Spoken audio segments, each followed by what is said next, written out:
Hi guys, ఎలా ఉన్నారండి? బాగున్నారా? ఈ వీడియోలో మీకు సరికొత్త వీడియో తీసుకొచ్చాను. చూడండి, ముక్క మెత్తపడకుండా ఆవకాయ ఏ విధంగా పెట్టాలి అనేటువంటి రెసిపీని మీకు చూపిస్తున్నాను. ఈ విధంగా ఉన్నటువంటి మామిడికాయలను 8 తీసుకున్నాను. ఒక బౌల్ తీసుకొని ఆ బౌల్తో 4 బౌళ్ళ ముక్కలు అయ్యాయండి. ఆ విధంగా 4 బౌళ్ళ ముక్కలన్నీ కూడా ఒక స్టీల్ బాక్స్లో పెట్టాను. ఆ తర్వాత 200 గ్రాముల వేరుశనగ నూనె తీసుకొని ఒక టీ స్పూన్ పసుపు వేసి ఈ విధంగా ముక్కలకు పూర్తిగా కలిపి కొద్దిసేపు అలా పక్కన పెట్టాను.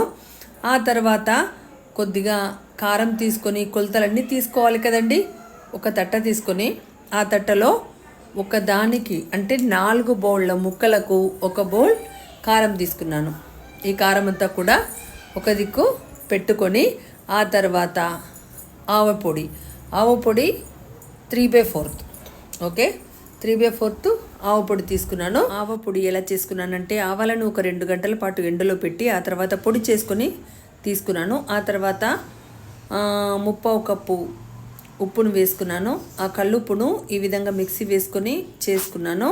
ఆ తర్వాత 1.5 టేబుల్ స్పూన్ మెంతి పొడి ఇలా పౌడర్ చేసి వేసుకున్నానండి. అయితే ఉప్పు మాత్రం కల్లుప్పు తీసుకొని వేసుకున్నానని చెప్పాను కదా, అది మీకు ఎక్కువ తక్కువ పూర్తిగా చట్నీ అయ్యాక తక్కువ ఉంటే మళ్ళీ కలుపుకోవచ్చు, కానీ ప్రస్తుతానికి అంతే వేసుకోవాలి. ఆ తర్వాత గుప్పెడు వెల్లుల్లిపాయలను కొద్దిగా ఇందులో వేసి దాదాపుగా ఒక 150 గ్రాముల నూనెను పోసి దాన్ని పూర్తిగా కలపాలన్నమాట.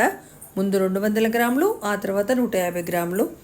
ఆ తర్వాత ఇప్పుడు ఒక 100 గ్రాముల నూనె ఆ పైన కొద్దిగా అయినా పర్వాలేదు స్టవ్ వెలిగించి బౌల్ పెట్టి అందులో 100 గ్రాముల నూనె పోసి ఆ తర్వాత ఆవాలు, ఆ తర్వాత జీలకర్ర, ఆ తర్వాత వెల్లుల్లి పేస్ట్ వేయాలి.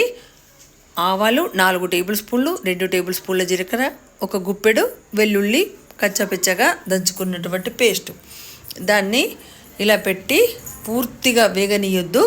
కొద్దిగా రెడిష్ వచ్చేటప్పుడు స్టవ్ కట్టేసేయాలి.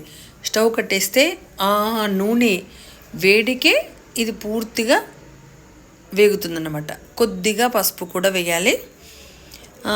చూడండి, ఇందులో ఒక కప్ నువ్వుల పొడి, నువ్వులైనా పర్వాలేదు పల్లీలైనా పర్వాలేదు, నేనైతే నువ్వుల పొడి వేసుకున్నాను. నువ్వుల పొడి వేసి ఈ విధంగా పూర్తిగా కలపాలన్నమాట. పూర్తిగా కలిపిన తర్వాత ఈ పోపు పూర్తిగా చల్లారిన తర్వాత ఈ కారంలో వేయాలి. కారంలోకి మనము పోపు వేసేటప్పుడు వేడిగా ఉన్నప్పుడు వేస్తే అది పాడవుతుంది, నల్లగవుతుంది. ఓకేనా?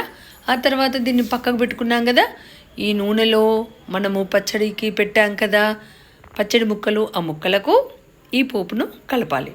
ఈ పోపును పెట్టి పూర్తిగా కలిపి 3 రోజుల వరకు మూత పెట్టేసి అలాగే ఉంచుకోవాలి. ఆ బాక్స్లో ఉంచుకున్నా పర్వాలేదు, మడతబడిలో ఉంచుకున్నా పర్వాలేదు. నేనైతే ఇందులోనే ఉంచుకున్నాను, నాకేం ప్రాబ్లం కాలేదు. మీరు మడతబడిలో పెట్టుకున్న జాడలో పెట్టుకున్నా పర్వాలేదు. మడతబడి అంటే జాడి అండి, తెలంగాణ భాషలో అలా అంటారనమాట.